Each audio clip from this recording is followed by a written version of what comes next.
12월 18일 수요일 말라기 2장 17절에서 3장 12절까지 말씀 읽겠습니다. 너희가 말로 여호와를 괴롭게 하고도 이르기를 우리가 어떻게 여호와를 괴롭혀 드렸나이까 하는도다. 이는 너희가 말하기를 모든 악을 행하는 자는 여호와의 눈에 좋게 보이며 그에게 기쁨이 된다 하며 또 말하기를 정의의 하나님이 어디 계시냐 함이니라. 만군의 여호와가 이르노라. 보라, 내가 내 사자를 보내리니 그가 내 앞에서 길을 준비할 것이요 또 너희가 구하는 바 주가 갑자기 그의 성전에 임하시리니 곧 너희가 사모하는 바 언약의 사자가 임하실 것이라. 그가 임하시는 날을 누가 능히 당하며 그가 나타나는 때에 누가 능히 서리오.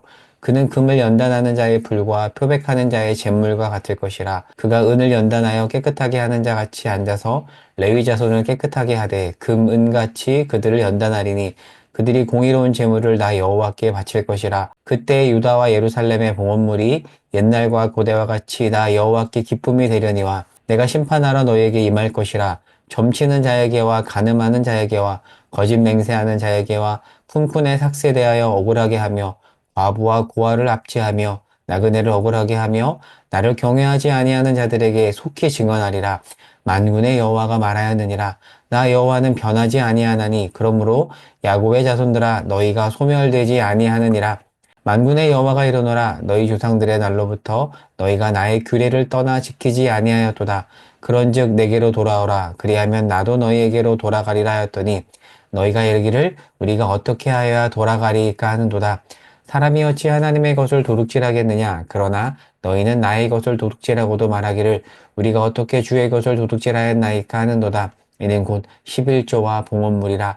너희 곧 온 나라가 나의 것을 도둑질하였으므로 너희가 저주를 받았느니라.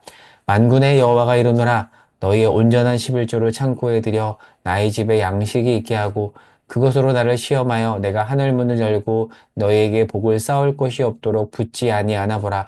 만군의 여호와가 이르노라. 내가 너희를 위하여 메뚜기를 금하여 너희 토지 소산을 먹어 없애지 못하게 하며 너희 밭의 포도나무 열매가 기한 전에 떨어지지 않게 하리니 너희 땅이 아름다워짐으로 모든 이방인들이 너희를 복되다 하리라.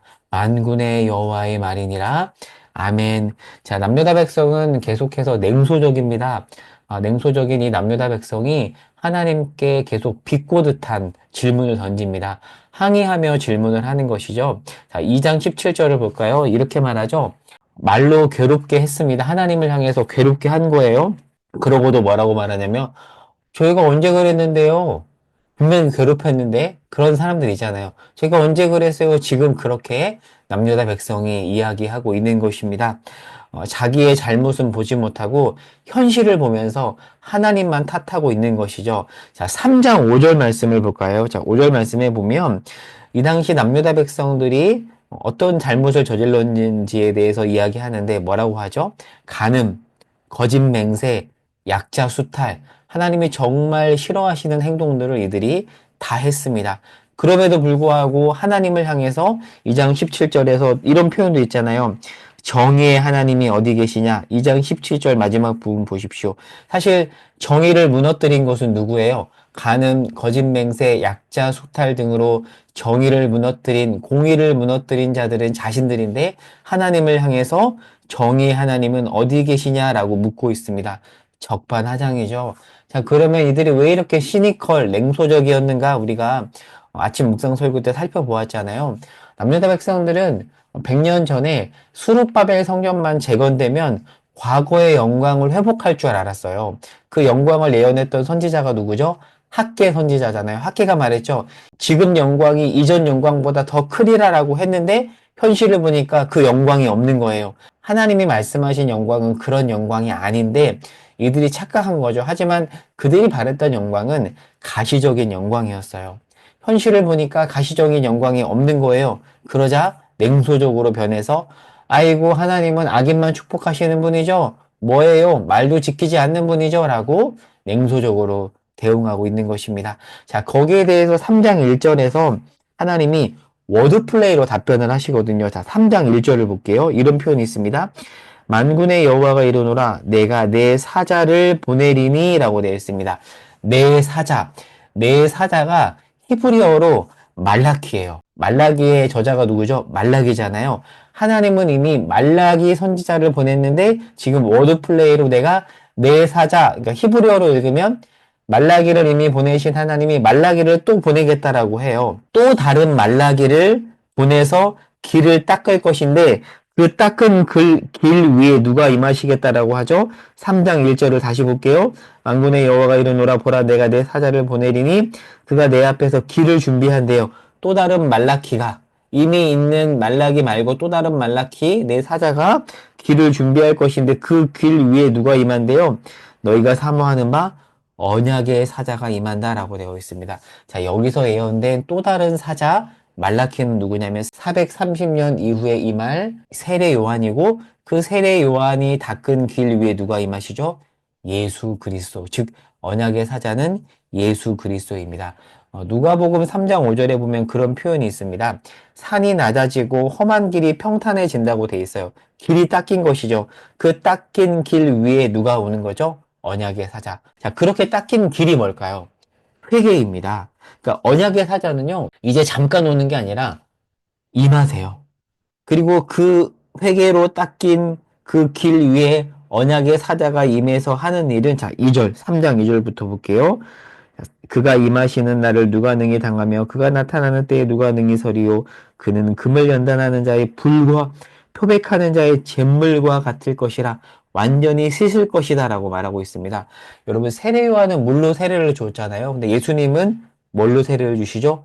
불로 세례를 주시잖아요. 불은 정화이며 동시에 심판의 역할을 합니다. 그렇게 또 다른 말라키가 닦은 그 길 위에 언약의 사자가 임해서 이런 일이 이뤄질 것이다 라고 이야기하고 있습니다. 자, 조금 더 볼게요. 자, 좀 더 오늘 본문을 보면, 자, 하나님을 향해서 언약의 백성인 남유다 백성이 맹소적으로 질문하죠. 당신 변한 거 아닙니까? 굉장히 불공견하게 얘기하자 하나님이 3장 6절에 뭐라고 답변하는가? 나 여호와는 변하지 않았다. 하나님 변한 거 아닙니까? 분명히 영광 임하겠다라고 했는데 임하지 않은 걸 보니 하나님 말 바꾸시는 분이네요. 3장 6절에서 아니다라고 답변을 합니다. 계속 이렇게 남유다 백성과 하나님께서 이렇게 설왕설래를 하고 있습니다. 자, 이어서 3장 8절부터 이 맥락 속에서 11조가 등장을 하는데요. 자, 전체 맥락을 보면 3장 7절에서 하나님께서 얘들아 제발 돌아오라고 얘기해요. 자, 그러자 3장 7절에서 그 돌아오라는 하나님의 말씀에 뭐라고 남유다 백성이 답변을 하냐면 7절 후반부에 볼게요. 너희가 이르기를 우리가 어떻게 하여야 돌아가리까? 하나님 어떻게 하면 돌아가는데요? 라고 이야기하자 그에 대한 답변으로 등장하는 말씀이 8절 11조와 봉헌물입니다. 얘들아 11조와 봉헌물 도둑질 하지 말라고 돼 있어요. 11조에 대해서는 제가 주일 설교 때 한 번 더 자세히 설명을 할 거고요. 그리고 4월 달에 신명기 설교할 때 무려 2주에 걸쳐서 설명해서 그 부분을 한 번 더 복습하면 이해가 더 잘 될 것입니다. 그때 강조했듯이 11조에 있어도 핵심은 뭐냐면 11조 정신이에요. 단순히 하나님이 돈을 내라고 하는 게 아닙니다. 여러분, 하나님이 쪼잔하게 돈이 없어서 우리한테 돈을 내라고 하시는 분일까요? 아닙니다. 11조에 있어서 중요한 것은 11조 정신입니다. 11조 정신은 뭐라고 했죠? 로마서에서 나오는 함께 즐거워하고 함께 울라입니다. 함질 하물이죠. 구약시대의 11조의 주된 용도는 뭐였냐면 고아와 과부와 객, 그 소외된 대상들과 함께 즐거워하고 함께 우는 거예요. 고아와 과부와 객과 레위인을 위해서 사용하라고 한 겁니다. 그러니까 11조 정신의 핵심은 하나님을 경외함으로 함께 공동체를 세워가는 것입니다. 여러분 오해하지 마세요. 하나님의 초점은 단순히 돈 내라이지 않고요. 이스라엘의 돌아옴, 그리고 그 이면에는 11조 정신의 회복에 있습니다. 하나님 돈 많습니다. 왜요? 조물주잖아요. 온 세상 만물의 창조자이시며 주관자이신 분이 쪼잔하게 야, 돈 좀 줘. 아닙니다. 그렇지 않습니다. 그러니까 11조를 도둑질했다라는 것은 단순히 너희들 돈 내라고 하나님께서 짓누르는 것이 아니라 너희들 11조 정신에 위배되었구나. 그것을 지적하는 것이죠.